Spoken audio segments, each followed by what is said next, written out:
We recently asked our clients and our past clients if there was one thing that we could talk about that might help you in your current life, whether it be business, personal, or just overall. What would that be? And the thing that rose to the top was an increase in confidence. And so today, in this episode, we're going to talk about confidence. We're going to talk about where it comes from, what gets in its way, and we'll see where we go. So, welcome to another session of Inside Outlooks, where we know that personal growth is an inside job. How we think, what we think, why we think it, or what determines our level of success and happiness. It's time to take a look inside to change the world around us. Dave Gorham is a mindset coach with a passion for helping people show up like a superhero. Matthey Walley is a mindset coach with a passion for being just a little bit better than Dave. And away we go.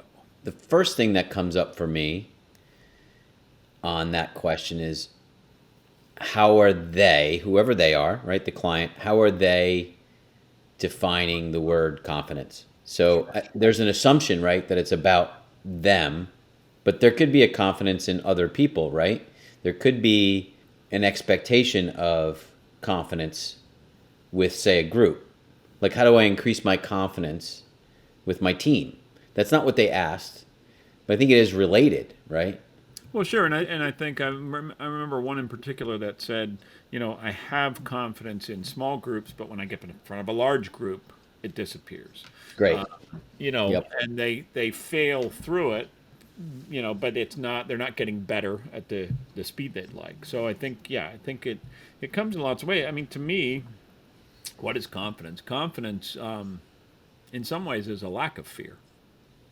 A lack of fear. I don't understand. Because when I'm not confident about it, I'm fearing that I can't do something well, or that I'm not going to be perceived the way I'd like to be, or, there's some fear in there. If I'm not confident in, jumping my motorcycle over 8 buses like Evel Knievel, there's going to be fear. If I'm not confident about speaking in front of 1,000 people for whatever reason, there's a fear, right? What's the fear? Fear of failure, right? In both cases, could be fear of failure. Yeah. Well, confidence can come from preparation, right? From knowledge. I get more confident as I prepare more. I get more confident as I learn more. Or what else affects confidence other than fear? Is there another way to look at it? While you were saying that, it still makes me wonder what are we talking about? We don't have our client sitting in the room with us, unfortunately, to kind of ask. So one of the things I would go to, and this seems like it's a Kevin Hall thing, right? A language thing. How do you break down the word confidence? Like trying to break down what it actually means, and then also go back to, is that what you meant, Mr. and Mrs. Client, when you were saying it? So I pulled up confidence Webster, and the one that resonates the most, as far as the definition, is a feeling of self-assurance arising from one's appreciation of one's own abilities and qualities.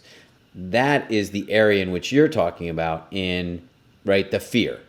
Mm-hmm. So how do you increase your confidence? You get better at what you're doing. Time on task over time. Yeah. Crawl, walk, run. You get better at what you're doing. So from a instinctual standpoint, what you're doing becomes more habit and more automatic. Yeah, well, you go from conscious incompetence, I know what I don't know, so now I know I'm not good at this, right? And then you get to conscious competence, which means now I know how to do it. Now I know how to drive. I don't have to think about everything. I don't have to always think about, I've got to put my foot on the brake now. I've got to put my turn signal on. I know how to do it. And then unconscious competence is I'm driving down the road eating a cheeseburger and not even thinking about anything where it comes to driving, right? Yeah, take that a step further is race car driving, right? Sure, right. So I know how to drive public transportation, public roads or whatever, moving to the different rules around that.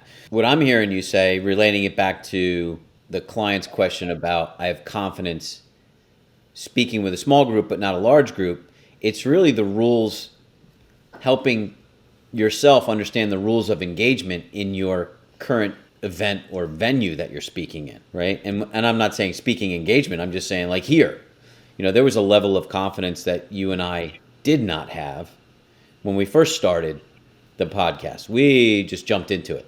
You mean when I was going like this all the time? Yeah, yeah.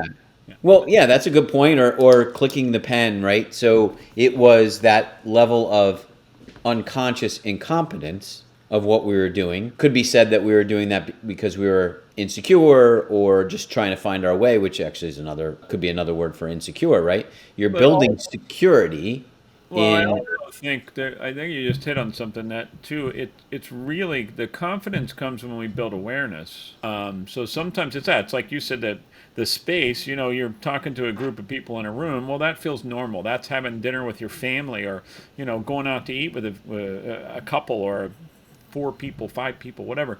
Being up on a stage in front of 1,000 people feels different. yeah. Much different, right? Because hey, you can look at the difference between holding just a team meeting with 20 people in person versus holding it on Zoom. Yeah. It's a So whole different world. There's no feedback.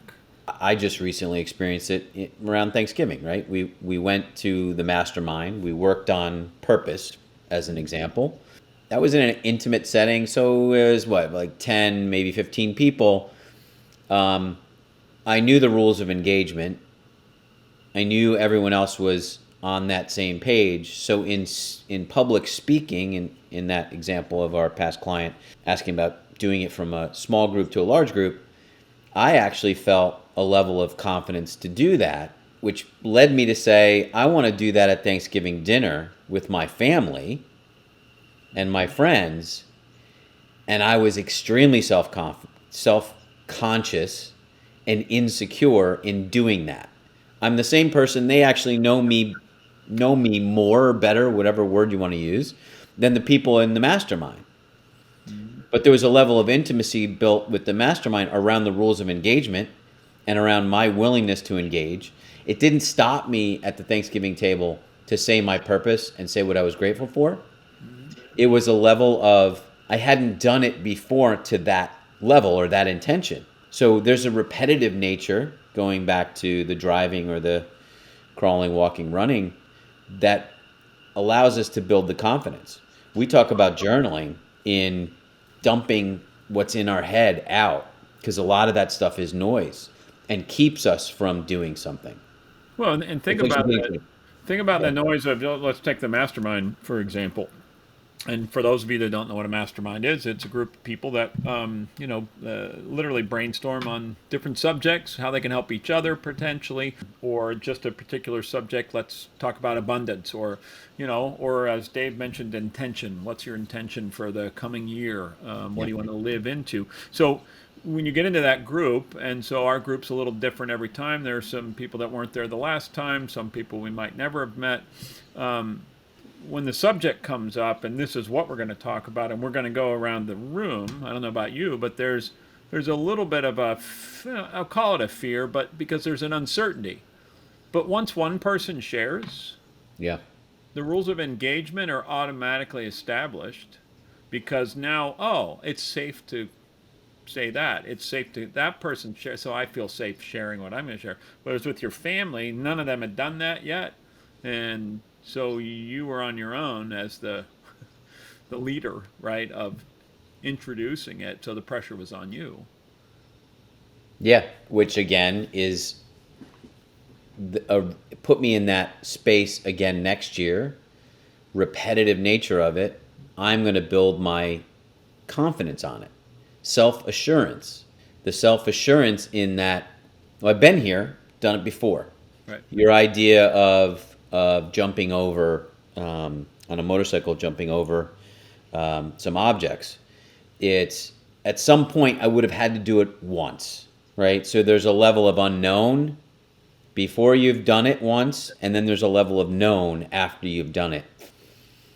Trapping yourself from the aspect of, now that you know it once, after doing it once, it's not always going to be like that. So I think there can be self-assurance and confidence in that sort of spontaneity and flexibility, right? So because I think of like roller coasters, right? The one you've never been on that's hundreds of feet in the air. The Steelers won. Right, exactly. Kennywood, Pittsburgh. Yeah, there's a fear, right? Once you've gone on it and you master, you go, oh, that wasn't that bad. Like, oh, that was kind of cool. Maybe I'll go on it again. Yeah. Right. It's that fear of the unknown. But so let's flip it back to let's talk about confidence at a more personal level. Let's say somebody that isn't confident in small talk, like going to a networking event or a party where they're going by themselves and they don't know people. Yeah, we did talk about that before. Yep, and that relates back to confidence. You're right. Yeah, and so because I think out of the answers to that question, in the sense of what one thing, I think there were different parts of confidence, right? Some of it is speaking in front of a large group. Some of it is being able to communicate at a higher level. Some of it is confidence in a meeting with their boss. There's all kinds of different levels. So we know how does that. Let's tie what we just talked about with the group setting and a large group presentation to where you just moved to New York City and you know one person there who invited you to their Christmas party. And now you're walking in, they're the host, so they're going to be busy and engaged with people. Um, and you don't see yourself as someone who is gregarious or who is overtly social that can just go in and make friends with anybody. Um, how do you improve that? Because that's not necessarily, at least in my experience, a time on task over time kind of thing. Like you go to 10 parties that week, but do you really feel better about how you interacted at the end of the week? Depends on the person, I suppose. Well, does it right? So we're really trying to get from to a coaching answer or response on the building confidence, or how do you unpack confidence? If we were to take like three action tips on that, what would be the action tip from a coach on I'm uncomfortable in a group of people I don't know, yet I have to or want to do it for a significant reason, right? Let's just say it's a significant reason, whether it's a job or it's a loved one or a funeral. You want to go and pay respects. So one of the takeaways is for me not being attached to the outcome of it. Like really understand the intention, name the intention before you go, and not be attached to having that intention land exactly the way you thought it was going to land, because you don't know what the outcome of that is, right? You don't know. Maybe that host does attach themselves to you, and then all of a sudden it's just the two of you in that party the whole time. To be Make friends. acknowledged, to Right. to meet one or two people, and have in that sense them better for knowing me. Sure. That's simple. That's one simple thing that I think you can do, and then not be attached to having have that be the outcome, because it's quite possible it's not the outcome. Yeah, so be purposeful when you head in, and I agree with that. I think at least for me, I don't do that all the time. I don't go. This is what I want to achieve. I'm focused more on what freaks me out, right, or what Right. and so I like that. And the other thing I was going to say, which I think goes along with that, is begin with the end in mind, right? So let's say, okay, I went to this party, and let's like, what's the worst case scenario that you're fearful of? If you don't know anybody there, and you stumble on your words, or you don't know what to say, you try to talk to somebody, but it doesn't go well, whatever it is, what's the outcome? You're going to be in the paper tomorrow? Somebody going to put you on their social media like, I met this person and they were horrible conversationalists? No. Right? There's no, like, when we go to what's the worst case scenario, it's much easier to go, you know what? Yeah, that really wouldn't be that big a deal. So I might as well go out on a limb. Yeah, I would go. I would add to that on what's the true possibility that happens, Right. right? We Yeah. can we can easily name a worst case scenario, and what diminishes it is looking at the odds, right? So it's risk reward analysis, right? Sure. So yeah, so really, it's a version of that which might be easier for some people in the audience to kind of attach to. It's actually the risk reward of it. Like Is being a little bit shy walking into the room, or feeling embarrassed and flush that you don't know anybody on a risk reward standpoint gonna really, you're risking much? What are you risking? To your point, what's the worst thing that can happen? Yeah. Then what's the best thing that can happen? So purpose, end in mind, kind of what worst case scenario, whatever you want to say. And the other thing I think that is one of the reasons that we go through these kind of things is that we're seeking some sort of validation, right? Whether it's validation that somebody likes me, somebody gets along with me, or I can hold a conversation, like some sort of validation within that. Because otherwise, what's the fear? Yeah, so explain to me, I'm going to look up validation because I like the Kevin Hall approach on breaking it down, because when you say the word validation, I hear value. Yeah, sure, So it's probably built in the Latin structure of it. sure.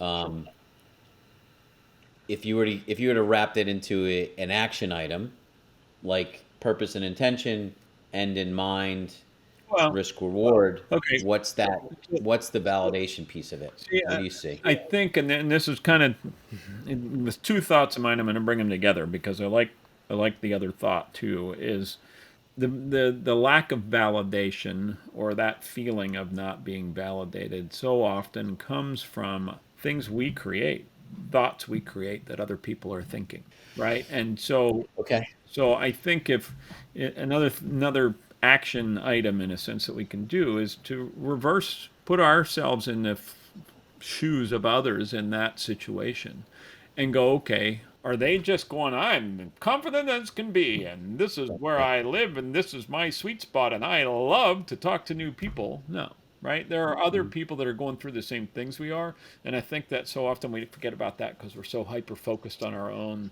fear of validation, fear of whatever, and Yeah. you know, people. Yeah. So the definition that I pulled out just when you launched into that, which validates what you're saying, Oh, validates. thank you. I feel validated. You're welcome. Recognition or affirmation that a person or feelings or opinions are valid or worthwhile. So you were talking about the fear of going in there. It may come from, I'm not going to get the validation from another person, because now you're thinking for them. You're in their head. There's no way you could know what they're thinking. Yeah, and they're probably You know, not thinking about you. and you haven't even walked in yet, Right. They're definitely not right? thinking about you if you haven't walked. Because you're in your car or whatever, right? Right. And the idea of being exaggerated from the need of being accepted or validated in an event like that goes right back to purpose and intention, and in mind, what's the worst thing that can happen, what's your risk reward. So I think what you're saying on the third step could be understand what validation you need from that room or from yourself going in that room. What are you looking for? Right? What are you It's a, looking for? it's Right. fear of unknown. It's again, it's building awareness, right? It's the mastermind group. It's the whatever. If we don't know what's going to happen, we fear it. And so Yeah. when we're going into a situation like that, yeah, if we sit down and think about it ahead of time, what it's going to, are there going to be other people there? Are they going to be thinking any of these things? Or am I the only one that is the outcast, Yeah. anomaly? Like I can see in my own mind's eye the funeral, or let's say a viewing, right? There's a structure and rules of engagement there. You can follow that.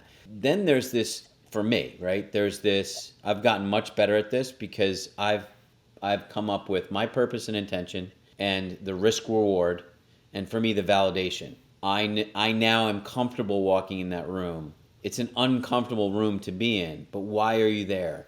You're not really there to pay your respects to the dead. This is me. You're really there to pay your respects to the living. And odds are, at least one person standing up there, family or loved one, that you're connected with on some level. For me, that's who I want to go and validate them, right? And have them see me in that, in that kind of integrity circle of validation. I want them to see me and know that I came for them. Sure. That's it. Out. Right? So what's the worst thing that can happen? I say to somebody I don't know, sorry for your loss. What? that's what anyone expects. Sure. I think we rely on our imagination to say, well, we have to be on a stage and we have to say something so unique and sensitive and sweet that defines us and the person and that person accepting it. No, you just have to say, sorry for your loss. Yeah. Yeah. Right? Or and sometimes I think we can, in that particular scenario, that you can simplify it even more. That sometimes just the presence of being there without words is all that matters. Absolutely. Right. That was my version of it. Yeah.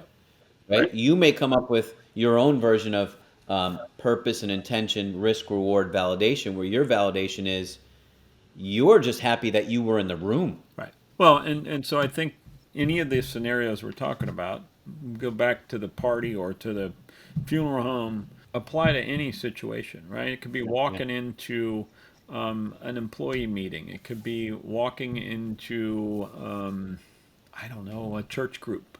It could be any number of things. It could be walking into an interview. It could be walking into the DMV. Fear of your driving test, right? Whatever. Fear of being bored. So the steps of being intentional about what am I going in here? What's the purpose? And then thinking about, okay, what's the outcome, worst case, and can I recover? The DMV might not have been the best example. No, I think it is. I think it works. I think it Well, worst works. case scenario, Right. But worst case scenario is if I don't go, I don't renew my license. Well, worst case scenario could be I totaled the car and right, with the instructor in it, but right. But they're fucking miserable in there. That's my layered expectation. Guess what? I've been in DMVs when people weren't miserable. yeah, oh yeah, me too. So I don't have to expect that. Right. So if we take it all, wrap it all up into a nice, neat little package for this short episode, that confidence is built off of, I think, constructive repetitiveness, doing it more. Early on, it's experimenting with something that you're uncomfortable with and using purpose and intention, risk, reward, naming the end in mind, and understanding what the validation is for you and for either the event or the audience that you're coming into. Well, and so to me, fear comes from a lack of preparation, right? So as a performer, when I was in that career, right, my most fearful moments were when I didn't have enough time to memorize or I didn't have enough rehearsals. And so what we're talking about is preparing to walk into those situations, right? Yeah. With intentional thoughts, intentional and intention of what you want to get out of it, and thinking of yourself in other people's shoes, knowing that you're not alone in this because there are other people experiencing the same thing you are in their own way, and knowing that worst case scenario is something you can bounce back from. So it's preparing yourself for the situation rather than just going in and letting fear prepare you for all the things that you fear. Yeah. So, beautiful. Beautiful. All right. Well, thanks for everybody for listening. That's it for today's episode of Inside Outlooks. We were talking about confidence, how to build it. And we're confident you'll be back. We are confident that you will be back. So this has been Matt Walley and Dave Gorham. See you on another episode. Peace out. Thanks for listening, and remember, your outside world is an inside job. See you next time.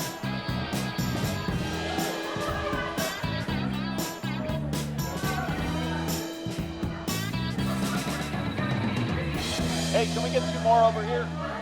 Make them doubles.